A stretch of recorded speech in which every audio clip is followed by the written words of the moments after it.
누군가 이 아이를 살려주세요. 제발 좀 도와주세요.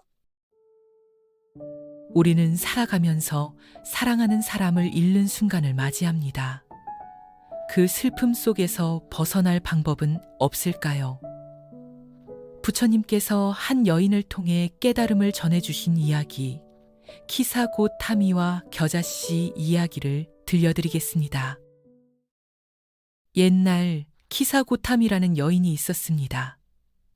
그녀는 가난했지만 세상 무엇보다도 소중한 존재가 있었습니다. 그것은 바로 그녀의 아들이었습니다. 아이가 태어나고 그녀는 세상의 모든 행복을 느꼈습니다. 아들의 웃음은 태양처럼 빛났고 아들의 제잘거리는 소리는 세상의 모든 새들이 노래하는 것 같았습니다. 하지만 행복은 오래 가지 않았습니다.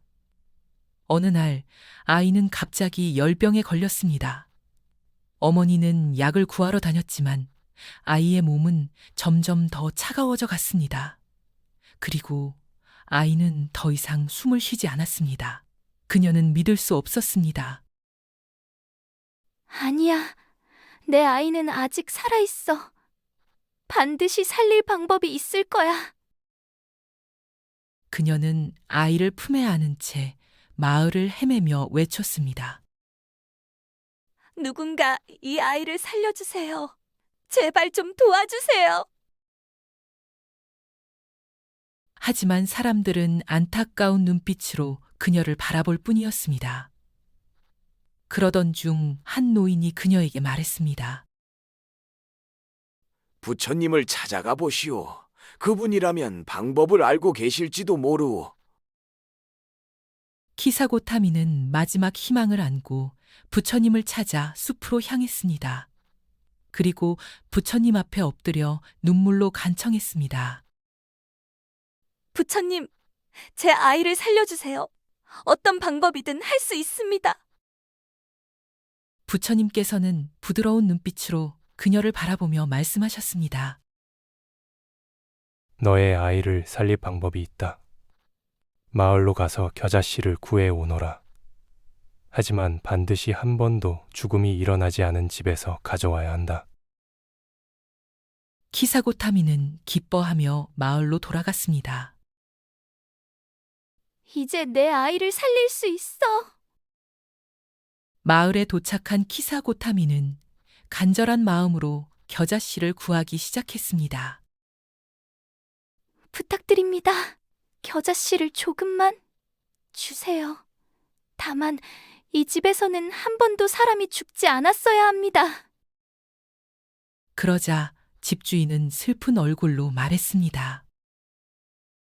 겨자씨는 얼마든 줄 수 있지만 우리는 얼마 전 할아버지를 떠나보냈어요. 그녀는 또 다른 집을 찾았지만 어느 집이든 누군가를 잃은 슬픔이 있었습니다.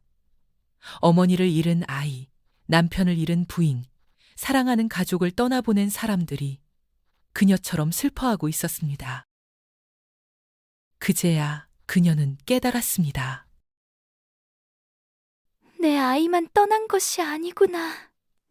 이 세상에 죽음이 없는 사람은 없구나. 그녀는 조용히 아이를 묻으며 속삭였습니다.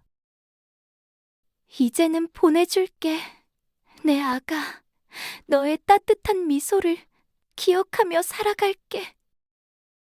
그녀는 다시 부처님께 돌아와 말했습니다. 부처님, 이제 알겠습니다.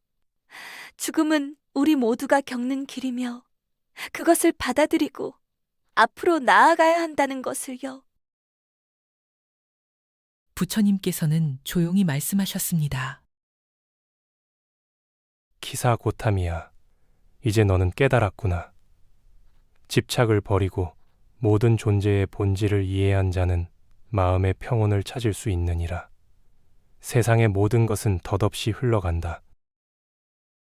태어남이 있으면 늙음이 있고, 만남이 있으면 헤어짐이 있고, 삶이 있으면 죽음이 있다. 슬픔과 괴로움은 무언가를 영원히 간직하려는 마음에서 생기느니라. 그러나 이것이 모두 자연의 이치임을 깨닫는다면 더 이상 집착하지 않고 지혜로운 자가 될 수 있느니라. 강물은 흐르고 구름은 흩어지며 꽃은 피고 지지만 그 흐름을 막으려 하지 않는다면 고요한 마음을 가질 수 있을 것이다. 그녀는 조용히 고개를 숙였습니다. 이제 그녀는 더 이상 절망 속에서 방황하는 어머니가 아니었습니다. 그녀는 슬픔을 넘어 모든 생명이 나아가는 길을 이해한 사람이었습니다.